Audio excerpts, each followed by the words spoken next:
Hey everyone, welcome back to my channel. ये मेरे channel पे काफ़ी दिनों बाद वीडियो आई है। इस वीडियो में मैं स्टार्टिंग कर रही हूँ एनसीईआरटी की ईवीएस से।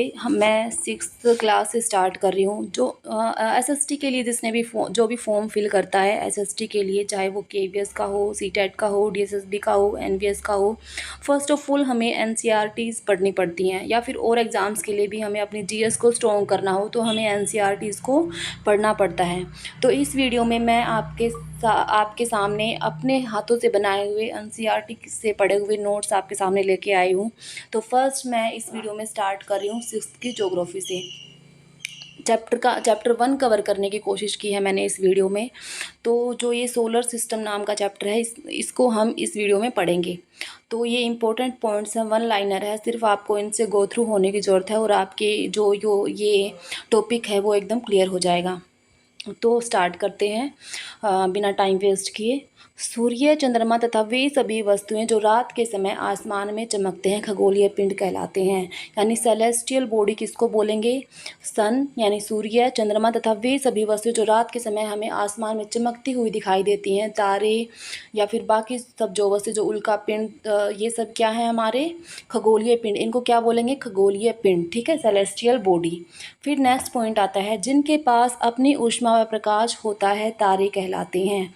यानी वो सेलेस्टियल बॉडी जिनके पास अपनी ऊष्मा, अपनी लाइट होती है, उसको हम बोलेंगे तारा। और हमारा सूर्य भी क्या है? एक तारा है। सूर्य भी क्या है? एक तारा है। सूर्य क्या है? तारा। तारों के विविध समूहों द्वारा बनाई गई विविध आकृतियां नक्षत्र मंडल कहलाती हैं, जैसे अर्सा मेजर या बिग बियर। हमने देखा है नाइट के समय कि जो तारों से हम विविध प्रकार की डिफरेंट टाइप्स की क्या बनती हैं? शेप्स बनती हैं, आकृतियां बनती हैं। उनको हम क्या बोलेंगे? नक्षत्र मंडल। क्या बोलेंगे? नक्षत्र मंडल। यहाँ पे 2 नक्षत्र मंडलों के मैंने उदाहरण दिए हैं, अर्सा मेजर और बिग बियर। ये अगर पेपर में आ जाए तो आप इनको टिक कर सकते हैं। कौन सी 2 विविध आकृतियां तारों के समूहों से बनती हैं? अर्सा मेजर और बिग बियर। फिर उत्तरी तारा को हम ध्रुव तारा भी कहते हैं। यानी उत्तर दिशा में एक तारा होता है जो कि फिक्स होता है, उसको हम ध्रुव तारा कहते हैं। क्या कहते हैं? ध्रुव तारा। ये इंपॉर्टेंट पॉइंट्स हैं इस चैप्टर के, तो आपके लिए काफ़ी यूज़फुल होंगे। कुछ खगोलीय पिंडों की अपनी ऊष्मा में प्रकाश नहीं होता, वे ग्रह कहलाते हैं। यानी जिन खगोलीय पिंडों की अपनी ऊष्मा में प्रकाश नहीं होता उनको हम क्या कहेंगे? ग्रह कहेंगे, यानी कि प्लैनेट कहेंगे। ठीक है। जिसके पास अपनी लाइट होती है उनको हम कहेंगे सूर्य। जिसके पास अपना प्रकाश नहीं होता, लाइट नहीं होती, सूर्य से प्राप्त करते हैं, सन से लेते हैं, तो उनको क्या बोलेंगे? प्लैनेट। और उपग्रह किनको कहते हैं? जो कि ग्रह के चारों ओर परिक्रमा करते हैं, चक्कर लगाते हैं, उनको हम बोलेंगे उपग्रह। क्या बोलेंगे? उपग्रह। तो आ जाते हैं नेक्स्ट पेज पे। ये हमारा कुछ सीक्वेंस दिया गया है सन से जो हमारे प्लैनेट्स का सीक्वेंस है वो यहाँ पे दिया गया है। तो हम देखते हैं फर्स्ट नंबर पे क्या आता है। सन के जस्ट बाद जो बिल्कुल पास प्लैनेट है वो कौन सा है? मरकरी। कौन सा है? मरकरी। कौन सा है?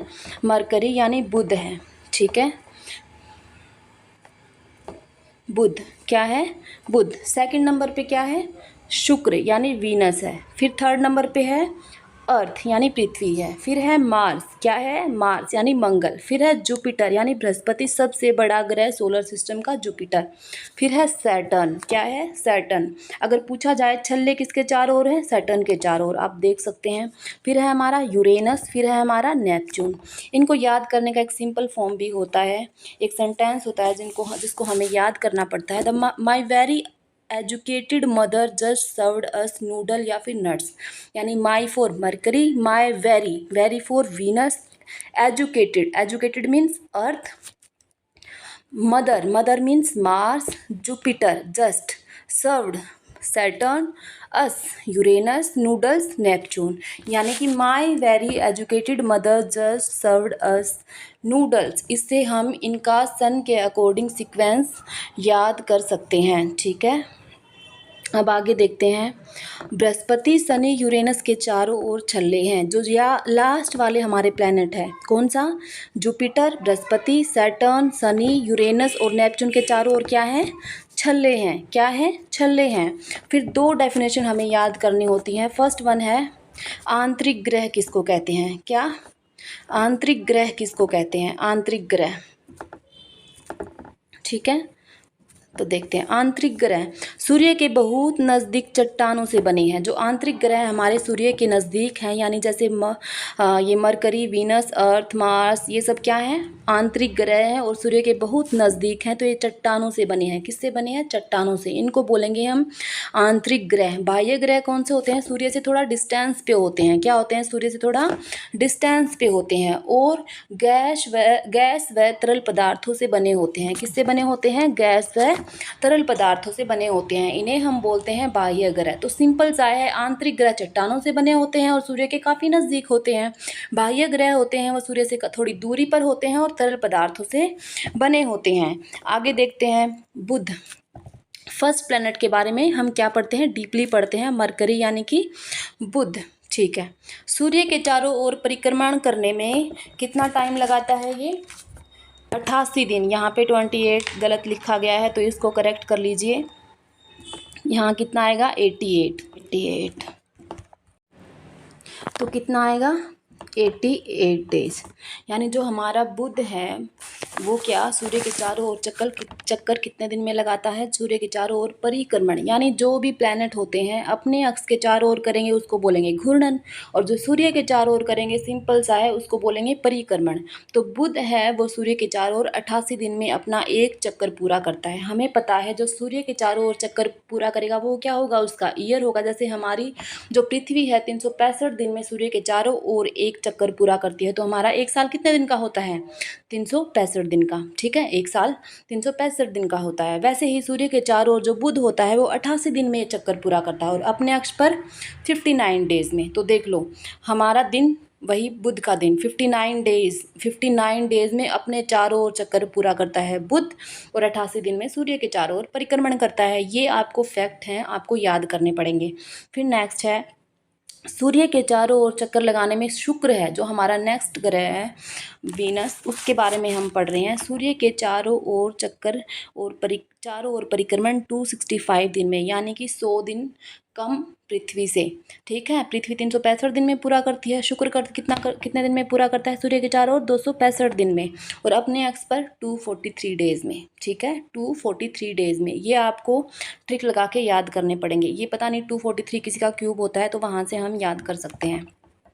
ठीक है, फिर हमारा आता है पृथ्वी का हमें पता है 365 दिन में अपना एक चक्कर पूरा करती है सूर्य के चारों ओर, अपने अक्ष पर एक दिन में पूरा करती है यानी कि 24 घंटों में। और पृथ्वी का चंद्रमा क्या है? पृथ्वी का चंद्रमा एक है। चंद्रमा मीन्स क्या होता है? उपग्रह, यानी कि जो ग्रह के चारों ओर चक्कर लगाए उसको क्या बोलेंगे?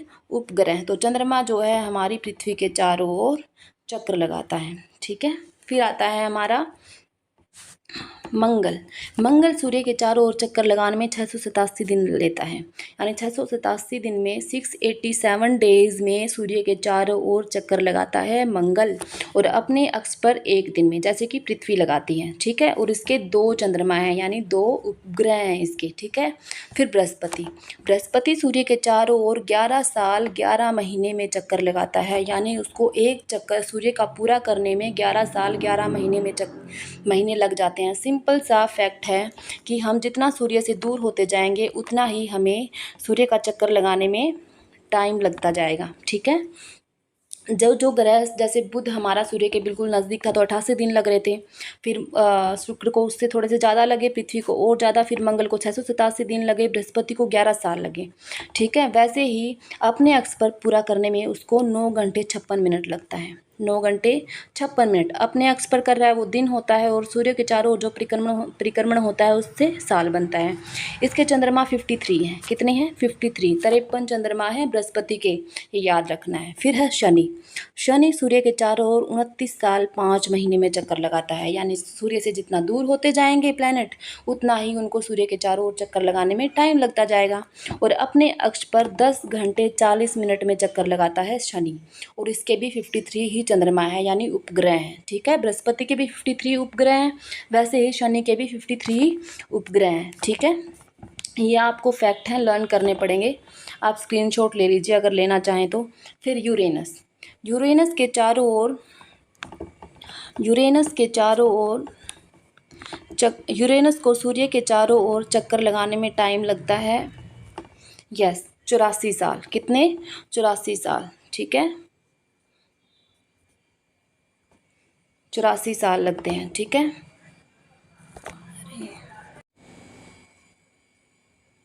कितना टाइम लगता है?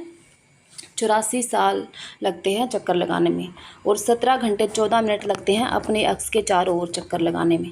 यानी जितना मैंने आपको बताया था, सूर्य से दूर होते जाएंगे उतना ही टाइम लगता जाएगा। बृहस्पति को 11 साल 11 महीने लगते हैं, शनि को 29 साल 5 महीने, यूरेनस को 84 साल लग जाते हैं सूर्य के चारों ओर चक्कर लगाने में, और अपने अक्ष में सिर्फ 17 घंटे 14 मिनट में वो चक्कर लगा लेता है। नेपच्यून सूर्य के चारों ओर 164 साल में चक्कर लगाता है, यानी जितना और भी टाइम बढ़ गया है, और अपने चारों ओर 16 घंटे में। तो आई होप कि ये वीडियो आपको समझ आ गई होगी। इस वीडियो में आपका कॉन्सेप्ट थोड़े क्लियर होंगे। ये वाले जो हैं वो फैक्ट्स हैं, आपको याद करने पड़ेंगे। बाकी कॉन्सेप्ट्स मैंने आपको समझा दिए हैं। आई होप आपको ये वीडियो पसंद आई होगी। अगर आपको ऐसी वीडियोज़ और चाहते हो, आपको लग रहा है मेरी वीडियोज़ पसंद आ रही हैं, आपके लिए हेल्पफुल हो रही हैं, तो subscribe my channel for more videos. Thank you for watching, like my videos. Thank you, bye bye.